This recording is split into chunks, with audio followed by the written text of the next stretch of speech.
Kasus Subang kini memasuki babak baru. Akan dilakukannya pembongkaran makam Tuti dan Amalia. Namun sebelum lanjut, jangan lupa like dan subscribe, serta aktifkan lonceng notifikasinya terlebih dahulu, agar kalian semua nggak ketinggalan informasi dan berita viral dari channel kami. Jika sudah, mari simak videonya. Episode terbaru mengenai tewasnya Tuti Suhartini dan Amalia Mustika Ratu. Tuti dan Amalia ditemukan tewas mengenaskan di dalam bagasi mobil Toyota Alphard milik korban yang terparkir di halaman rumahnya. Hingga kini, Minggu 3 Oktober 2021, pihak kepolisian, Polres Subang yang dibantu Polda Jabar dan Bareskrim Polri masih terus melakukan pengejaran guna mengungkap kasus pembunuhan sadis tersebut. Tetapi sampai detik ini sang pelaku belum juga berhasil ditangkap. Pak Yosef didatangi penyidik Polres Subang dan meminta izin untuk membongkar makam Amalia dan Tuti, Tutu Rohman Hidayat, pada Sabtu 2 Oktober 2021. Setelah mendapat permohonan tersebut, kata dia bahwa pihak keluarga memperbolehkan polisi melakukan pembongkaran makam ibu dan anak tersebut. Tentu dari keluarga mengizinkan demi mengungkap misteri kasus ini, ungkap Rohman Hidayat. Tapi tak dipaparkan secara pasti mengenai sebab dibongkarnya makam Tuti dan Amel. Tidak dijelaskan detail, yang pasti sebagai upaya pendalaman untuk mengungkap kasus ini. Kami dari keluarga kooperatif, tambahnya. Kasus berencana dan begitu sangat mencengangkan. Kabid Humas Polda Jabar, yakni Kombes Pol RD Acaniago, memohon pada masyarakat agar bersabar dan tak berspekulasi mengenai pelaku pembunuhan sadis tersebut. Beliau pun menambahkan bahwa sampai detik ini, penyidik masih terus bertugas untuk menguak kelompok pelaku dan akan terus melakukan pendalaman mengenai sejumlah barang bukti yang telah diamankan.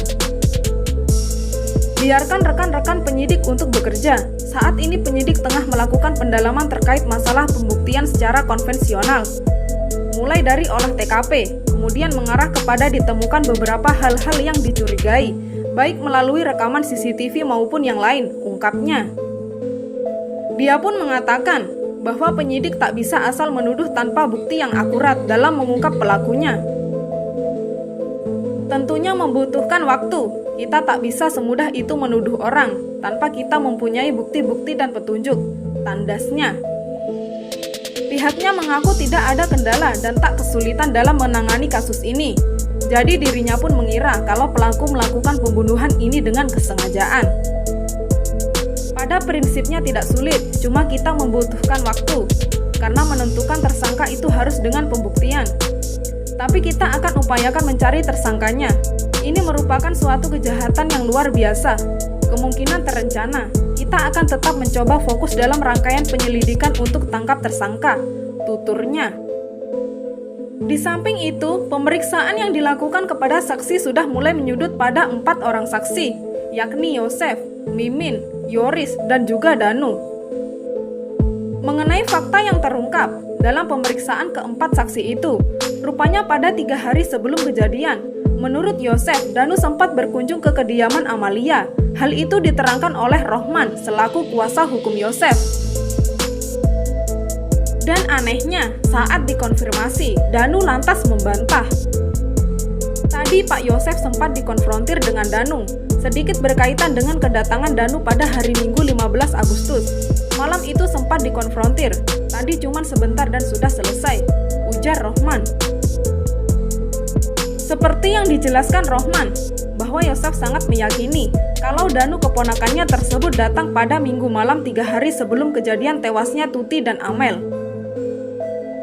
Masalah kedatangan ke rumah Pak Yosef pada Minggu malam, Pak Yosef berkeyakinan dia datang karena Pak Yosef yang membuka pintu, dan Danu datang pada malam itu. Saat pemeriksaan Danu bilang lupa, dan akhirnya di depan kami dia membenarkan bahwa Danu datang pada hari itu ke rumah Pak Yosef, ungkapnya. Danu salah satu saksi yang sempat digonggong anjing pelacak saat olah TKP dan juga dites kebohongan. Anjing itu terus menggonggong ketika Danu dimintai keterangan oleh polisi. Tak hanya itu saja, saat olah TKP, penyidik sempat menemukan puntung rokok dan DNA Danu ditemukan di TKP. Atas adanya temuan beberapa fakta baru, termasuk DNA Danu yang masih keponakan dari Tuti itu terlacak pada sebuah puntung rokok. Lantas penyidik pun langsung melakukan beberapa pemeriksaan terhadapnya. Sampai-sampai Danu harus diperiksa polisi selama 12 jam lamanya, hingga pagi buta. Akibatnya kini pun Danu menjadi sosok yang sangat dicurigai. Apalagi setelah pengungkapan Yosef kalau Danu mempunyai akses keluar masuk rumah korban. Tak hanya itu saja, bahkan Danu juga disebut sering berkunjung ke rumah korban pada malam hari. Atas kecurigaan yang terus mengarah kepadanya, akhirnya Danu pun buka suara dan menjelaskan semua kronologi yang terjadi detik-detik sebelum pembunuhan itu berlangsung. Danu mengakui bahwa dirinya memang sempat bertemu dengan keluarga Tuti dan Amel pada 17 Agustus sehari sebelum kejadian tewasnya korban. Pada siang harinya, Danu mengaku sempat datang ke rumah korban dan menemui Amalia, sebab dirinya disuruh Yoris meminta uang pada Amalia untuk membeli double tip. Terakhir ketemu tanggal 17, karena disuruh Yoris membeli double tip, jam 11 siang. Gak sempet ngerokok atau makan di sana, terus ngambil uang ke Amel 100.000 rupiah, terus beli double tip, tutur Danu.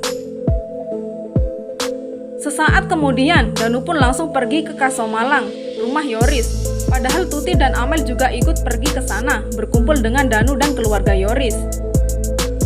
Dan pada sore harinya, selepas pulang dari rumah Yoris, Danu pun sempat mengantar Tuti dan Amel pulang, dan di sana Danu pun sempat merokok. Tanggal 17 sore memang ke rumah Amel karena disuruh membeli makanan, sempat merokok. Wajar saja ada sisa puntung rokok yang tertinggal, ujar Danu. Kemudian setelah itu, dirinya pergi untuk bermain game di warnet dan pulang malam hari. Dan ia mengaku baru tidur pada pukul 02.20 waktu Indonesia Barat. Malamnya nggak kemana-mana lagi, main game, tiktokan, WA-an, ngecek grup WA sekolah, tutur Danu. Rabu 18 September 2021. Pada pagi hari, Danu mengaku dikagetkan dengan teriakan Yosef. Tetapi Danu pada saat itu tidak memperdulikan teriakan Yosef dan berpura-pura tidur.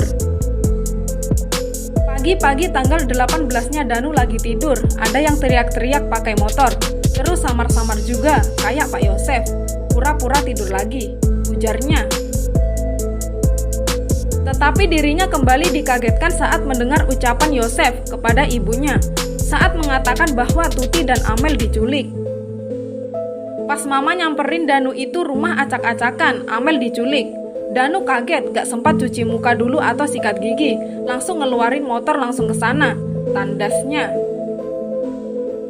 Pada saat itu Danu langsung menyusul ke tempat kejadian, tetapi Yosef nampak kabur berbalik arah, bukannya mengarahkan Danu untuk menuju ke TKP. Yosef nampak terburu-buru pergi ke arah lain. Ia pun sempat tak tahu kemana perginya Yosef, tetapi setelah diperiksa ternyata pada saat itu juga Yosef pergi ke Polsek Jalan Cagak. Kemudian Danu pun pergi ke rumah korban. Rupanya ia melihat kalau rumah tersebut sudah tidak karuan. Cukup sekian informasi yang dapat kami sampaikan. Semoga bermanfaat dan sampai jumpa di video kami selanjutnya.